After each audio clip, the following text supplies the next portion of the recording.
perkataan atau firman Allah Subhanahu wa taala, "Ad'u ila Allah." Katakanlah ini jalanku wahai Muhammad, aku menyuruh kepada Allah. Dikomentari oleh Syekh Muhammad bin Wahab dengan mengambil faedah yang sangat luar biasa. Kata Syekh Muhammad bin Wahab, "Tanbihu ila al-ikhlas, li'anna katsiran walau da'a ila al-haqqi fa huwa yad'u ila nafsihi." Di sini ada peringatan untuk ikhlas karena Allah berkata, "Ad'u ila Allah." Katakanlah wahai Muhammad, aku menyeru kepada Allah.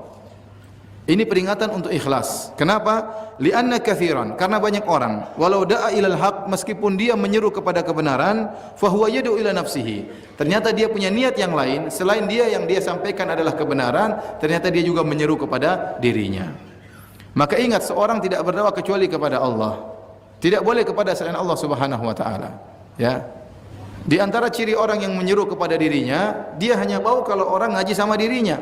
Sama orang lain dia tidak boleh, ya. Seakan-akan hidayah harus lewat dirinya, ya. Kalau kita tahu saudara kita menyampaikan kebenaran, kemudian banyak orang ikut pengajian sama dia, kita bahagia karena ini mengurangi tugas kita, ya. Mengurangi tugas kita. Jangan kita membatasi kebenaran hanya pada diri kita. Kita tahu diri kita bukan nabi, banyak kesalahan. Kalau kita mungkin pintar dalam satu bidang, mungkin saya pintar misalnya dalam satu bidang tertentu, ya. Saya sangat yakin banyak bidang-bidang yang lain yang bukan bidang saya, yang saya tidak ahli dalam hal tersebut. Maka kita berbahagia kalau ada saudara-saudara kita yang berdakwah menutupi kekurangan yang ada pada diri kita, ya. Kalau semua orang harus mengambil ilmu dari saya saja, maka mereka akan rusak karena saya punya banyak kekurangan. Ya, tapi seorang mungkin mengambil akhlak dari ustadz yang satu, seorang mengambil fikih dari ustadz yang satu, seorang mengambil akidah dari ustadz yang satu, ya. Adapun harus lewat saya, maka ini adalah orang yang menyuruh kepada dirinya. Orang menyuruh kepada dirinya. Di antara ciri orang-orang seperti ini, dia sakit hati kalau ada orang lain yang berdakwah.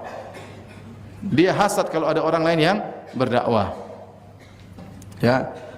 Dan saya ingatkan, ini juga berlaku bukan hanya para dai, pada yang lain juga. Misalnya panitia.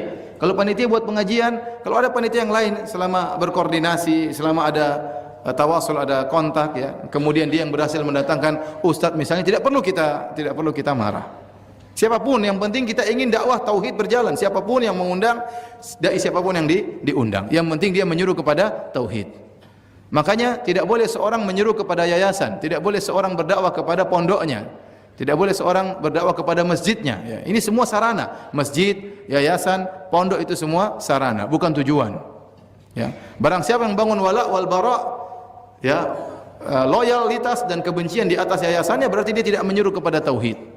Dia tidak menyuruh kepada tauhid. Anda hanya boleh menjadi teman saya kalau Anda ikut yayasan saya. Kalau tidak, Anda bukan teman saya. Ini berarti membangun dakwahnya bukan di atas jalan Allah Subhanahu wa taala, tetapi membangun al-wala wal bara di atas selain Allah Subhanahu wa taala, di atas hizbiyah, ya.